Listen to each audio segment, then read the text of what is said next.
Pada saat ini pondok pesantren itu satu sisi dengan kita, jadi bukan Dinkes kemudian Polres Kodim nanti satu grup berhadapan-hadapan dengan pondok pesantren ini harus nutup pondok pesantren, bukan masalah itu. Jadi kalau saya balik, kira-kira setelah kami yang disebutkan di depan tadi sudah ambil peran seperti ini, ada satgas, satpol pp nggak tahu turu sampai matanya sayu. Nah, kira-kira sumbangsih pondok pesantren dalam rangka menurunkan ini seperti apa? Ilmunya adalah sekolah umum saja yang masuk jam 7 pulang jam itu Pak Maksud? Hanya 2 jam itu pun harus dikunjungi dulu ya, kira-kira tempat cuci tangannya jumlahnya ada berapa titik hand sanitizer yang dipasang di situ, 100% pakai masker, itu pun masuknya hanya sekian ini. Yang dulu masuk jam 7 pulang jam 2 atau masuk jam 7 pulang jam 1, sekarang jamnya hanya sekian dan biasanya masih paruan ya. Itu pun dengan catatan satu orang saja, satu siswa saja, satu guru saja ketemu swab positif, sekolah ditutup dan mereka siap kembali ke daring lagi ya. Ini sekolah umum. Nah, kita yang pondok pesantren yang Nuwun Sewu, saya belum melihat satu pondok pesantren pun di Trenggalek ini ya yang memiliki tempat satu santri satu kamar, satu bed tersendiri, belum ada.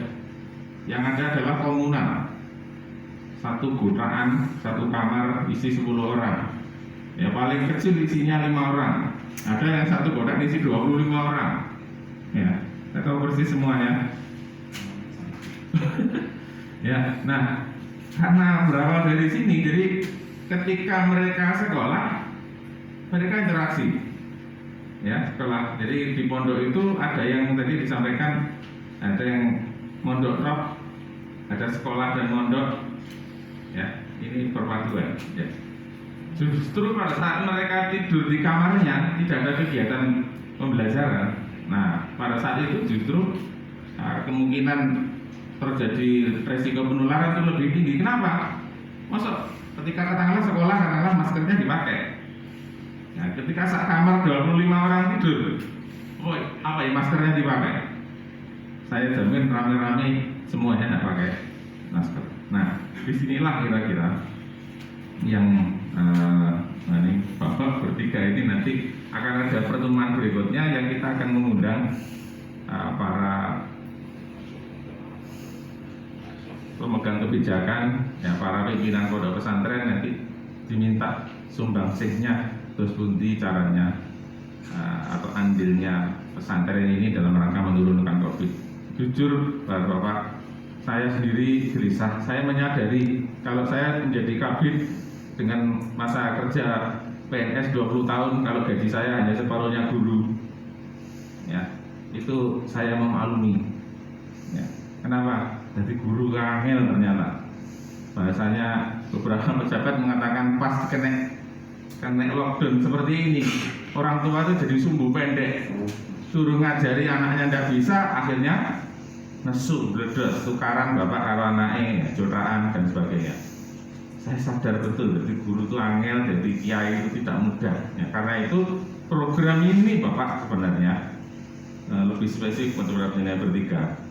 Program upaya menurunkan COVID ini salah satunya kalau saya ingin menyelamatkan para pimpinan pondok pesantren, ingin menyelamatkan para kiainya. Lek santri jumlahnya akeh, tapi kiai ini namun pinten.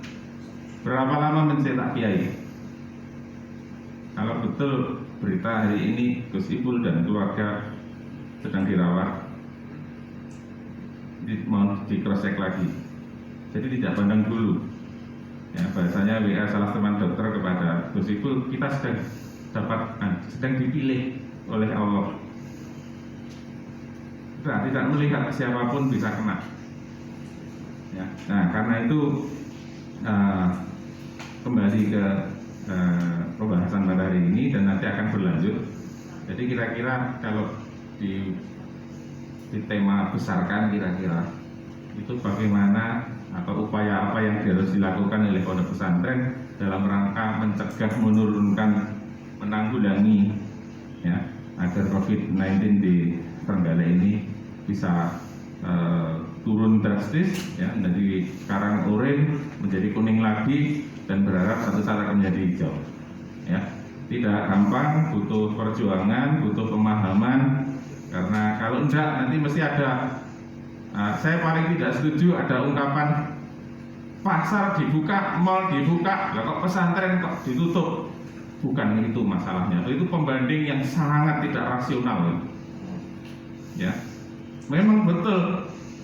Yang saya perlu catat, ya, sekolah di daring ditutup, mereka di rumah kan butuh makan. Kalau ke pasarnya ditutup, mau cari makan dari mana? Apa mau beli beras langsung kepada petaninya?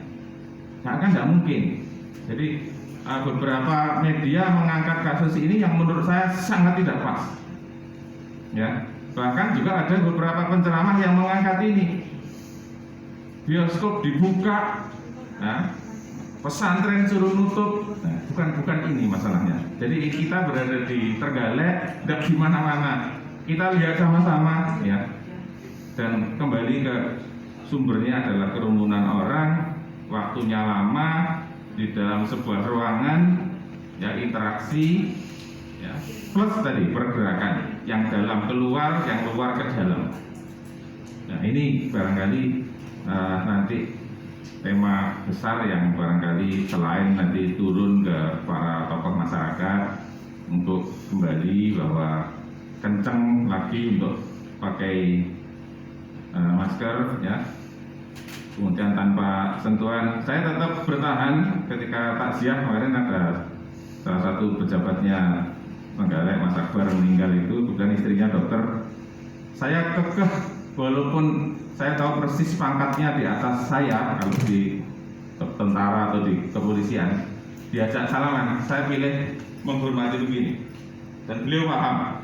Nah, kalau saya gini kan biasanya dia setor sikut. Nah, kalau begini masih lumayan lah, tapi kalau salaman no way. Jadi saya tidak bersedia. Tetap kekeh seperti itu, dan beberapa mungkin juga melihat, tapi ini adalah salah satu bentuk edukasi, salah satu bentuk konsistensi yang kita harus lakukan.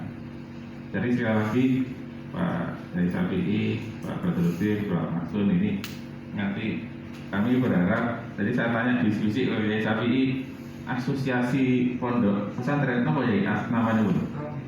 Robito Mahid. Nah, itu ketuanya siapa, pengurusnya siapa, itu nanti yang kita akan bicara sama-sama. Lebih real lagi, untuk yang ada di pesantren itu ada dua kategori. Santri yang bisa pulang karena rumahnya di Trenggalek saja atau dekat-dekat lah, Ponorogo, Tulungagung, Diri dan sebagainya. Tapi ada yang mungkin kalau pulang susah karena luar Jawa misalkan. Nah, maka yang bisa pulang nanti ada catatannya, ya, ada yang confirm situ apa enggak, ya. Kalau ada, cukupkan isolasinya. Setelah itu baru boleh dipulangkan seperti dulu. Dan alhamdulillah, contoh kasus ledakan yang ada di Al Anwar, ya, saya Pak Kadinkes, Kepala Puskesmas, Dokter Puskesmas sowan bareng-bareng pada Gus Barul bahwa program ini adalah dalam rangka kita menyelamatkan kiainya salah satunya. Karena kiai ini main titik. Santri ini enam data punya bagus, ya. Wah, santri ini senior, umurnya sudah banyak, nanti kalau ketularan, nah, mudah-mudahan tidak, ya. Ini yang betul-betul kita upayakan, ya, sehingga dari Robitoh Mahid nanti, ya, nanti kita perlu duduk sama-sama, dan mohon Pak Kapolres, Pak Dandim, nanti kami didampingi, ya, Pak Asisten, ya, nanti jangan dilepas Dinkes dengan beliau-beliau ini, tapi mohon kami untuk ditunggu sampai selesai, karena bagaimanapun ini kepentingan kita. Jadi tidak cukup diserahkan kepada satu institusi, tapi semuanya, ya. Jadi supaya nanti kalau sudah muncul pemahaman, jadi bukan Pak PJS Bupati nengkine sedelu arep nutup pondok pesantren, bukan itu, ya.